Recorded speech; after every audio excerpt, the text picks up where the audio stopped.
A yearly ritual which happens to coincide with the height of hurricane season. County budgets. Miami-Dade, Broward, and Monroe counties are all in the thick of it, looking at what is coming in and deciding how to spend it and how much more it will cost you to do that. Some people do concert tours. Miami-Dade Mayor Daniella Levine Cava does the budget tour and is joining us via Zoom. Good morning, Mayor, or good afternoon, I suppose. How are you? Very well. Thank you so much for having me. Busy leading up to Thursday's budget hearing. And when you first presented this budget in July, we were there. And what was sort of a headline that I took from this was, aside from the meat and potatoes, funding police and fire and garbage and transportation, this is an investment type budget. And I wonder if you would expand on that a bit. Yeah, thanks, Glenna. So true.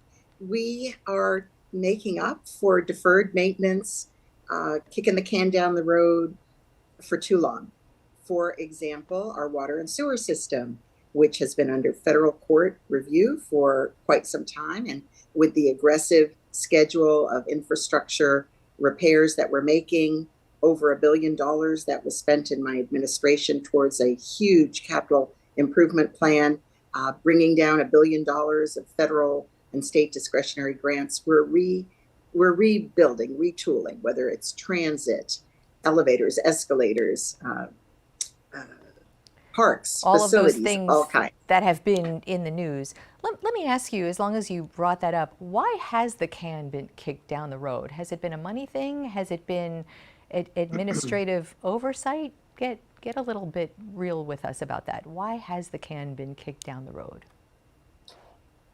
I think people tend to look at these things year by year, and in general, nobody likes to pay increased fees or taxes, of course. And by the way, I have reduced taxes in my proposed budget for the second year in a row, and this is the lowest tax level since 1982. So we've been able to make all of these investments while also providing much needed savings for our residents who are struggling with the rising cost of living. But I do think that it's been easier to say we'll get to this another day, on somebody else's watch.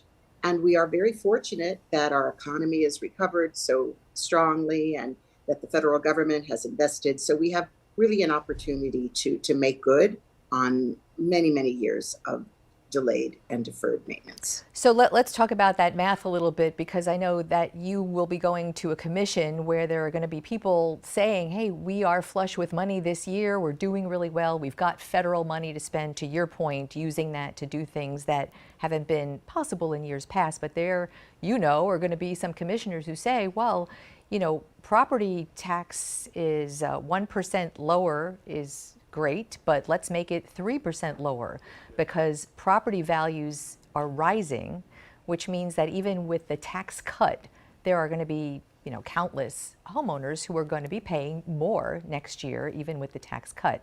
So what will you be saying to those commissioners who say, let's cut more? For sure, we want to be sure to provide real savings. And at the same time, people want service. So this budget does preserve the same level of service. It does not enhance our service. So people want their police and fire and garbage, yes, roads, libraries, parks. That is all on the agenda. And fortunately, we haven't had to make cuts to those essential services. So I think we also have new mandates from the state. We have these constitutional offices coming online. These are going to be expensive. We have to plan a transition. We've got more than 5,000 employees that would be transitioning to these new constitutional offices. And there's a lot of planning and savings that we need to be sure to have in place for those new offices. And we've also had to increase our retirement savings for our county employees by state law, which comes all out of the county coffers. And of course, things cost more. They cost more for everybody. They cost more for us. So I think it would be wonderful if we could reduce further, but we think this is balanced, responsible, compassionate, people first. And on the circuit, I have to tell you, people have been very happy with what we've told them. You have been doing town halls. You've been taking public input. I'm going to guess that a lot of people in the public don't realize how many unfunded mandates the state has been handing down to local governments. That, yeah, a lot and a significant amount. I want to talk about, just real quickly, I know the albatross around the neck of every local government in South Florida is affordable housing. And I Yes. know Miami-Dade has various programs. I wonder, in this budget, what is done to address, because affordable housing means rent and purchase, but it also means the cost of insurance and taxes. And that has, from our vantage point here in news, just untenable for too many people. Absolutely. Glenna, I was an advocate before I was elected, and housing was always top of my agenda. So I've been on this for decades. And I'm so grateful that this commission voted last year to follow my proposed plan, the Homes Plan, which invests in multiple ways to help homeowners and tenants. 32,000 units of affordable and workforce housing in the pipeline, subsidies to those who can't afford their rent, $50,000 up to $50,000 grants for condo owners who can't afford to pay those special assessments for repairs, zero interest loans for 30 years, maintaining affordable housing. We give grants to small landlords who agree to keep their rents affordable.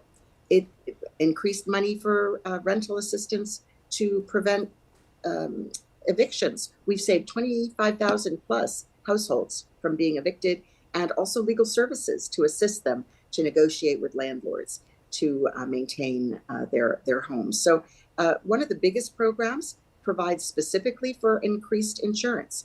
It's $1,500 per household for expenses like increased insurance, but we are asking the commission to give us permission to go up to $3,500 per household because we've seen the prices skyrocketing.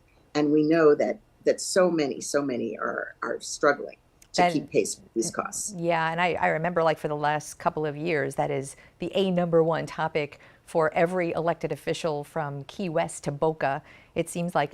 Real quickly, Mayor, we're heading into campaign season as you go to the commission on 7. Not that this is not a partisan subject for every year, but particularly this year. And I know you said that you took your budget, you've been meeting with commissioners. What kind of support do you expect to get Thursday for this? I think our commission recognizes that we must balance. People want to have county services. They don't want cutbacks. I think they realize that a tax cut in millage is a very good thing. And we also know that they have investments in parks that they're able to make. That is a primary one. So stay tuned to some improvements in parks. We have parks infrastructure money in the budget, and these commissioners have great plans for our community. So those are some of the priorities, and I'm very hopeful I'll have the support to pass the budget. We've worked hard. I want everyone to know that your whole budget proposal is right there on our website. Anyone who wants to kick back on Labor Day weekend and read it all, it's all right there for them to read. Mayor, thanks very much for being with us today. Thank you, Glenna, always.